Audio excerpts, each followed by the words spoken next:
Chris Jenkins for Charlotte Vibe outside of a very cold Bank of America Stadium.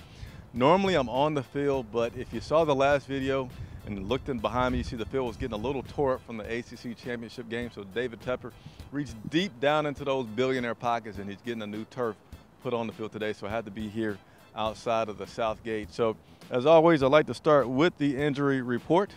Kind of a long one today, but I'll also list this down in the text if I go too fast for you.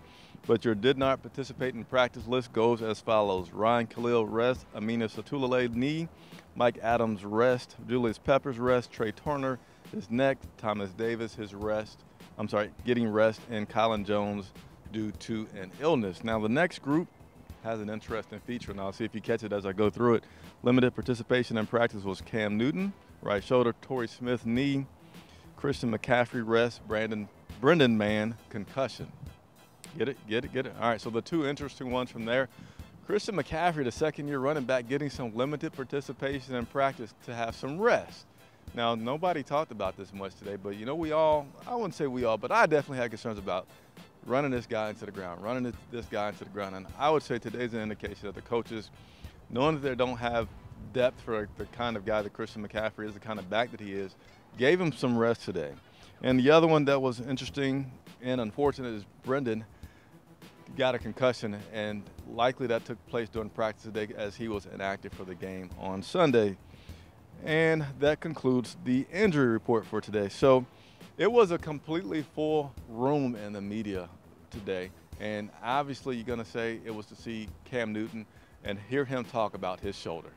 Taking you out for the Hail Marys, is that bothersome at all, or to throw a Hail Mary? To throw a Hail Mary? To whatever, to throw deep down the field. I mean, because it doesn't seem like you've thrown down the field a whole lot. No.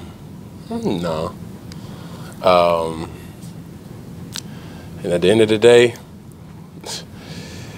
I would hope somebody would allow me to throw the ball downfield from a defensive philosophical mentality. If that happens, then we'll see. And what I'm not about to do is just go out there and just chuck galore. I think I had my one game this year where I was reckless with the ball. I don't need multiple games. And we just go from there. There were a lot more questions about Cam and his shoulder, and for a few of them he said, well, obviously he doesn't want to give competitive advantage, give the keys to the car and the other team, let them know what exactly is going on. But he said, pretty much after week 2, week 3, plan as many snaps as starters do. You're not going to have guys that aren't playing with some kinks and soreness in their body. He says, it just comes with playing the game. So next up was Coach Ron Rivera, who today took to the field for the first time. It was a little bit more than a head coach, and he said you could see guys responding to that a little differently. Well, it's no different when the owner comes around. Everybody picks it up a little bit, so I think that's kind of it. The hard part is, I'm typically used to walking a little bit kind of a circle throughout practice, from one side to the other.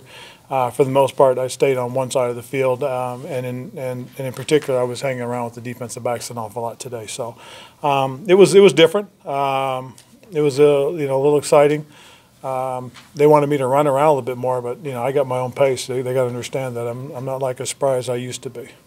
One of the things that I got to keep in mind too is that I can't go after the referees a little bit verbally like I typically do. So, and in all honesty, that happened a couple times, and Eric was right there, and he was able to get the calls in for me. I disagreed with a couple of calls, so I wanted to make sure I got my opportunity to give my piece. But at the same time, I got to remember that I got the next play I got to keep an eye out for. In talking with coaches that do call offense and defense, or that have told me that every now and then something will happen that you don't get a chance to see, and now you're trying to figure out, do I got to challenge this or what? And that, I think, is one of the things that I've got to be aware of.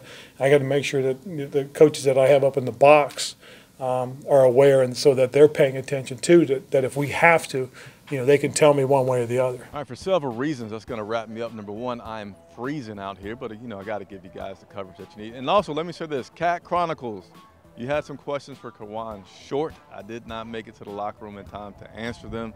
I will try to come back into the locker room tomorrow to get those questions answered for you. And I said to anybody else watching, if you have some specific questions for players, can't guarantee I'm going to get them all, but if I feel like it's pretty good and I'll go to that player or coach and ask that question for you. So I have a favor to ask for you all.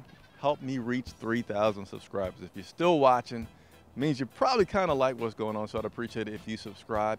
And also, most importantly, content like today will only be up for 24 hours because of NFL laws, rules I should say, doesn't allow me to have a video up for more than 24 hours when I have coach and player content in it. So be sure to subscribe and hit that notification button.